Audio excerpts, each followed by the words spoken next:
Hey guys, so we're sitting in my Royce Ghost and I wanted to make a video because one of you had asked me what it was like owning this car and perhaps want some perspective on the cost of ownership. And within that, I'll actually throw in my opinion as to whether or not I still think this car is relevant in today's market. So I've had this car for about 6 years now, and I average somewhere around 300 miles per year of driving on this. It's not my daily. My daily is still the G550 4x4 Square, and I absolutely love that thing. But I just don't really get too many occasions to where this thing gets pulled out. But that said, the ownership has been relatively easy. Every year I've done just a routine maintenance of oil filter and oil change, and with the exception of 1 year, I got the brake flush done as well. So straight off the bat, the cost of oil filter and oil change has been about $600, and with the added brake flush, I think that particular year was about $800. Now, there was one thing that was kind of a unscheduled service item, and that was the car had developed a coolant leak a couple weeks ago. Now, that particular repair ended up costing around $1,600. So, but let me get into how all that kind of comes back to the fact that this car is shared platform with BMW, and how that makes things slightly easier. And so basically I live in between two Rolls-Royce dealers. There's one to the north of me, there's one to the south. The problem with that is, because I'm smack in the middle, either way I waste a whole day if I had to take this car to an authorized dealer.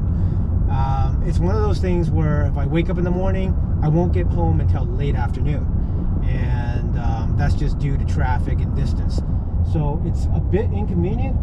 One could argue that I could have the car flatbed delivered to the dealerships for service, but luckily for me, I have an independent shop right around the corner from where I am, and they work on all the high-end exotics. And as a matter of fact, their head mechanic used to be a BMW tech. And some of you may know BMW actually purchased Rolls-Royce and instilled a lot of their mechanical engine componentry into this car. So it was not uncommon that the Rolls-Royce dealers that were set throughout the United States had some proximity to a BMW dealership. And he was telling me that basically when the Rolls-Royce dealerships were had too many cars to work on, they would actually send some of their cars over to the BMW dealer to get serviced. So how that loops back to my oil leak, my coolant leak, was that when they took apart the car to look at what was needed for repair, it turns out the coolant tank was what developed the leak and needed to be swapped out. Now, the coolant tank shared a SKU number with BMW. So all we had to do was go down to the BMW dealer and order the same part. And, you know, it's easy. It's, we have a BMW dealer in the city, and part-wise wasn't all too bad. All things considered, it was relatively cheaper than what I thought it would have cost to make that repair. The reason why I sprung a leak is because the coolant cap, there's a plastic piece there that relieves the pressure if there's any kind of pressure buildup. And somehow that failed over time. Not quite sure how. It's a plastic piece, who knows? And so it probably was that the coolant was building up the pressure and couldn't get the valve to be releasing the pressure, and so the pressure went backwards and blew the coolant tank. So anyway, it's all said and done, and so that was about $1,600, like I said. But otherwise, it's been relatively easy to own. Again, you know, I credit part of that convenience also to the fact that the independent shop is next to where I am. If I had to take this thing to service at the dealership each time. I don't know. To be honest with you, that might be a headache I'm not sure I wanna take on. Actually, that was part of the reasons why I haven't owned a McLaren yet. I've actually wanted to. I've been considering a 675 LT or a 765 LT.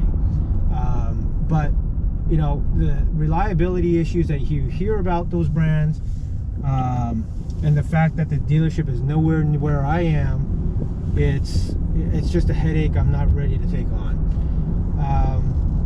So anyway, that pretty much says it for this car.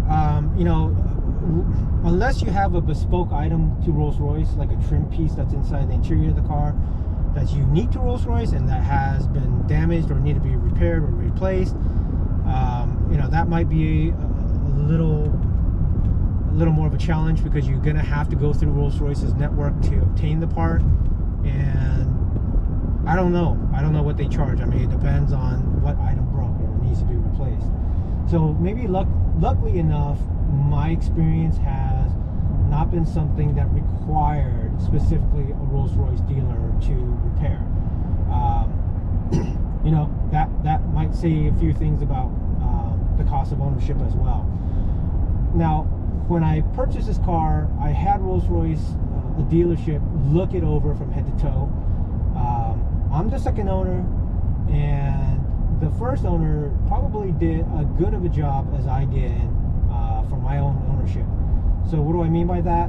You know, when you're considering a second-hand car these days, there's a lot of cars that maintenance doesn't look like it was a priority of the previous owner. You can tell by the condition of the car, paint work, you know, things that are normally delivered with the car are missing. For example, this car came with both umbrellas. I don't know how many Ghosts, when I was looking for one, was missing one or both umbrellas. This car came with 2 keys. You know, oftentimes you see cars only come with 1 key. This car had all the service records. You know, you might not find a car that has all that. And again, with the dealership combing it through head to toe, it just gave me high confidence when I purchased this car. And so I continue with that same amount of maintenance effort to make sure that this car is well cared for. Anytime something is needed, I do it right away. But other than that, yeah, no, the car has been flawless. I mean, really, it's been as solid as the day that I got it, which can't be said about every car. But this car feels just as solid as the day that I took it home. Now, going into whether or not I still think this car is relevant in today's market, let me first say that I grew up in a day and age where cars were still analog, right? I think when Tesla came onto the scene, they changed a lot of what cars became. They became kind of computer on wheels. And I think I hear a lot of complaint today about how cars have these big, huge tablets, and you know, you control everything through them, from your navigation to your entertainment to your climate controls, and it could be kind of a headache. A lot of people still like the old school way of having a button or a dial to control or get to something quick. And you know, I'm kind of in between, right? Because I have a couple of Teslas, and I've gotten used to the interface, and so it's very intuitive the way Tesla programmed their cars. I don't know that I would say Tesla would be a better product if they instill some of these old school, you know, buttons and notches, dials and what have you. I think Tesla did it just right, okay? But I'll